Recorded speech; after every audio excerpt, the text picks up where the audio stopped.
Elaine Shauger here, APS, a Perfect Swing Academy. I am the second master to Daniel R. Shauger. He's the #1 master in the whole world of golf with his down up. We are completely different from the golf world. This video you're going to be watching is Dan, what he studied, 150 books and DVDs to put in his second book, How to Kill the Ball book. Listen to what he has to say. This is Daniel, your master. Yeah, it's going. Say nothing to me unless the light goes out on the camera. Also, you might, if I get too fast, wait till I'm between sentences and say slow down.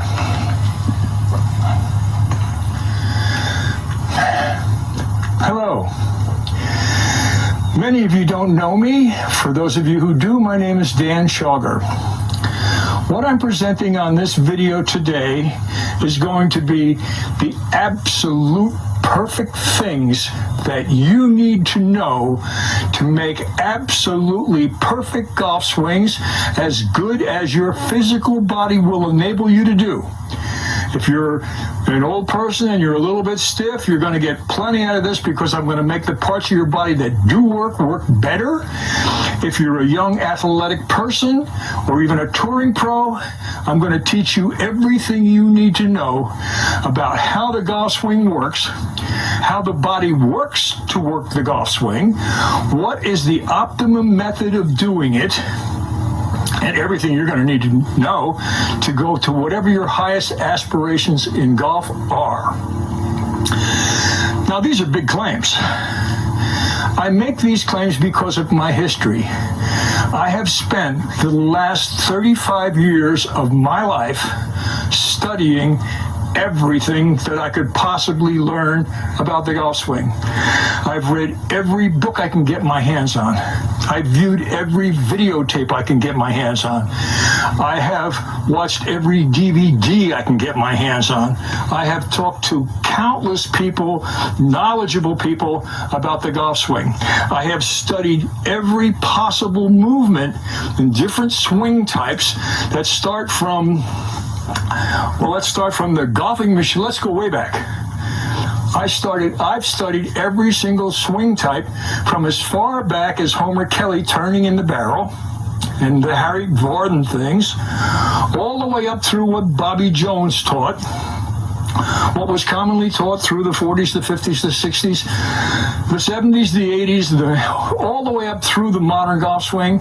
I spent 3 years studying the golfing machine, reading, rereading, and rereading that book. I know it inside out and backwards. I know every word on every page. That book was quite good in some respects, written by a man named Homer Kelly, who was a mechanical genius and an engineer. But I found some flaws in it. And the flaws that I found in it were not flaws that would be found by a person writing the book from his perspective. The flaws that I found were only because I had learned what the flaws shouldn't be from several other great geniuses in the golf swing. And when I mention great geniuses in the golf swing, I have to say that there were really 3 that were really head and shoulders above everybody else in understanding the golf swing, explaining the golf swing, and being able to actually do the golf swing. The first one is Bob Jones. Considering the equipment of the time, the wooden shafted club that he had hit the ball with, the playing conditions on the ground that he had to hit the ball from, the ball he had to hit, all of these things were very inferior to what modern golf is today. And as to considering, and with all those things considered, he was still an unbelievable player. He didn't even have a pitching wedge or a sand wedge. His most lofted club was a 9-iron. And based on the equipment that he had and the courses that he were playing, his play was phenomenal. He really, really knew as much as you could know about the golf swing at that time. As time has passed, we come to our second great genius. We come to Mr. Ben Hogan. And I'll be talking quite a bit about Ben Hogan on this DVD. I'll be talking quite a bit about Mr. Ben Hogan on this video because of what he was able to do based on the way that he went about it. Now, Mr. Hogan was a very hands-on person. Mr. Hogan basically dug the golf swing out of the ground through trial and error, and he kept notes in his little book as to what worked, what didn't work, and he was so dedicated, man, would practice so hard that over the long period of time of daily beating balls, he came up with a golf swing that gave him precise accuracy and plenty of distance for a man of his size, and is provable by his record, as it was provable by Mr. Bob Jones's record. The third great genius was probably not known to very many people. His name was Mike Austin. Mike Austin was of the generation of the Bobby Joneses and of the Ben Hogans. And Mike Austin also dug his golf swing out of the ground. But he didn't just dig the golf swing out of the ground. Mike Austin was a brilliant man with a mind very similar to a Leonardo da Vinci. And if Leonardo da Vinci were alive and wanted to play golf, Mike and Leonardo would have had many, many amazing discussions. Michael educated himself in many subjects that enabled him.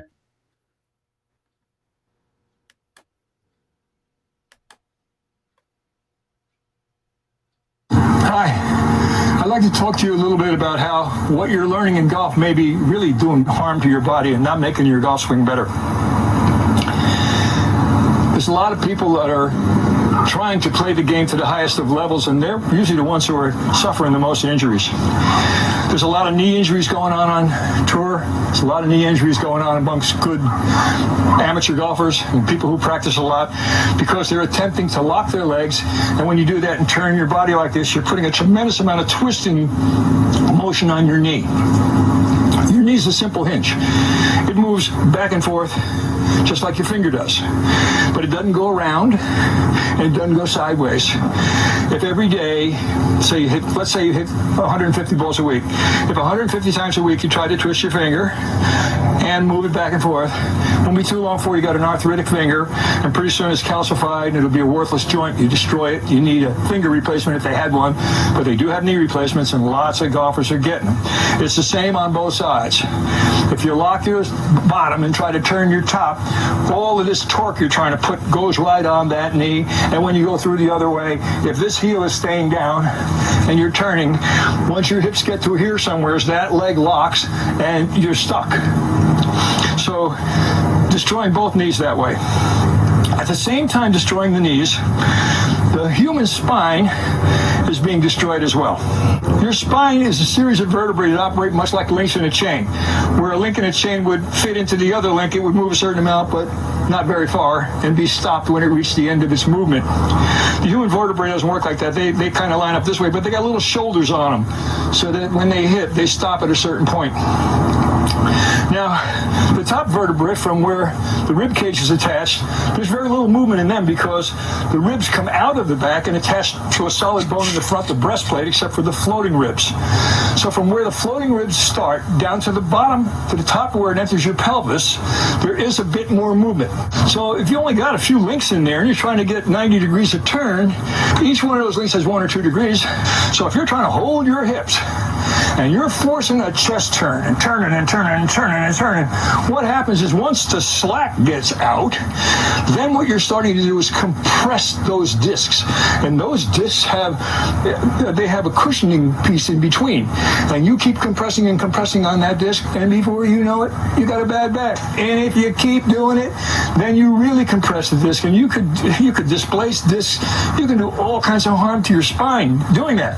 So that's really not the way you want to go about doing it.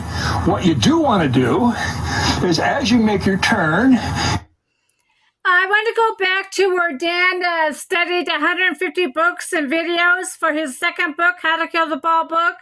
See, he studied and studied. because he wanted a third person in the second book, How to Kill the Ball book. Number 1, Mr. Shauger. Number 2, Mr. Austin. Number 3, Ben Hogan. All play a part in the Down Under Nut. Jan just told you he studied everybody. He wanted someone for the second book, and he picked 3 golf pros: himself, Mr. Shauger, Mr. Austin, Mr. Hogan, all play a part in our Down Under Nut. We are completely different from the whole golf world with our Down Under Nut. You're going to learn everything from Daniel R. Shauger. I'm Elaine Shauger. After you study his DVDs, you come to me, and we'll go back and forth and see if you need help. If you need help on something, I will send you a little video on your phone to get you back up on the golf course so you don't have to pay for lessons anymore. APS, a Perfect Swing Academy. We have books, DVDs, and membership. Come and join our team. Learn those hills up and down, right leg, one leg straight, one leg big, back and forth, and hit it off the right side to hip. Thank you. APS.